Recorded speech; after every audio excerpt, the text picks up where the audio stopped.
Hezbollah आए दिन एक के बाद एक तगड़ी चोट देकर इजराइल को झकझोर रहा है। हिजबुल्लाह लड़ा के इजरायली हमलों का उसी की भाषा में जवाब देने में लगे हैं। इसकी एक और भयानक तस्वीर तब देखने को मिली जब हिजबुल्लाह ने इजराइल पर 165 से ज्यादा रॉकेटों से हमला किया। इस हमले से इजराइल के उत्तरी शहर बियाना में एक बच्चे समेत 7 लोग घायल हुए। इसके अलावा इस हमले में गैलीली शहर को भी निशाना बनाया गया। दावा है कि यहाँ 55 रॉकेट दागे गए। वहीं हिजबुल्लाह ने हाइफा शहर पर भी 90 से ज्यादा रॉकेट दागे।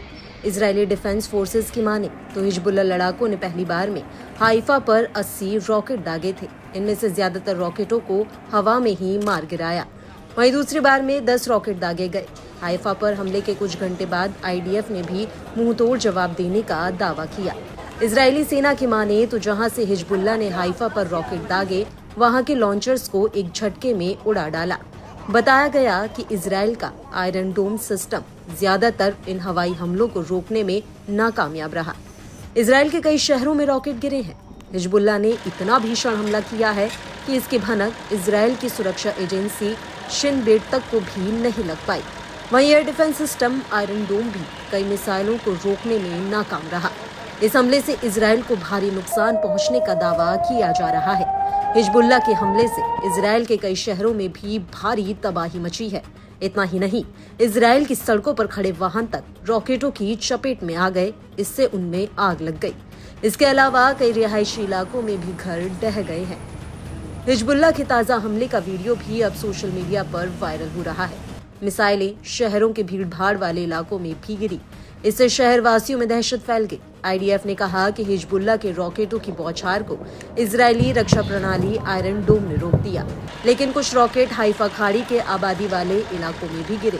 हालांकि सोशल मीडिया पर वायरल वीडियो इजरायली दावे से काफी अलग है। इस हमले में कई इमारतें ध्वस्त होने की जानकारी सामने आ रही है। ये हमले इजराइल के उत्तरी इलाकों में किए गए हैं। हमले से जुड़ा इजरायली सेना की ओर से एक पोस्ट भी किया गया है। आईडीएफ का कहना है कि हम हिजबुल्लाह के हमले से अपने नागरिकों की रक्षा करना जारी रखेंगे। इजरायली विदेश मंत्री ने कहा कि ये हमला उस वक्त हुआ है जब लेबनान में युद्ध विराम की दिशा में कुछ प्रगति हुई है। माना जा रहा है कि लेबनान के इस्लामिक प्रतिरोध का ताजा हमला इजराइल के खिलाफ प्रतिशोध में किया गया है। बता दें कि एक दिन पहले ही इजरायली पीएम ने हिजबुल्लाह लड़ाकों पर पेजर ब्लास्ट की जिम्मेदारी ली थी। इससे बौखलाए हिजबुल्लाह ने इजराइल से बदला लेने के लिए उस पर बड़ा हमला कर दिया। हमलों की जिम्मेदारी लेते हुए हिजबुल्लाह ने कहा कि उसने कारमेल बस्ती में पैरा ट्रूपर्स ब्रिगेड के प्रशिक्षण अड्डे को निशाना बनाया है। आईडीएफ ने कहा कि गैलीली पर लगभग 50 रॉकेट दागे गए हैं। ऐसे में सवाल उठता है कि जिस आयरन डोम की पूरी दुनिया भर में मिसाल दी जाती है, वह डिफेंस सिस्टम अब अपना 100% नहीं दे पा रहा है। आयरन डोम को चकमा देने में ईरान समर्थित प्रॉक्सी गुट कामयाब हो रहे हैं।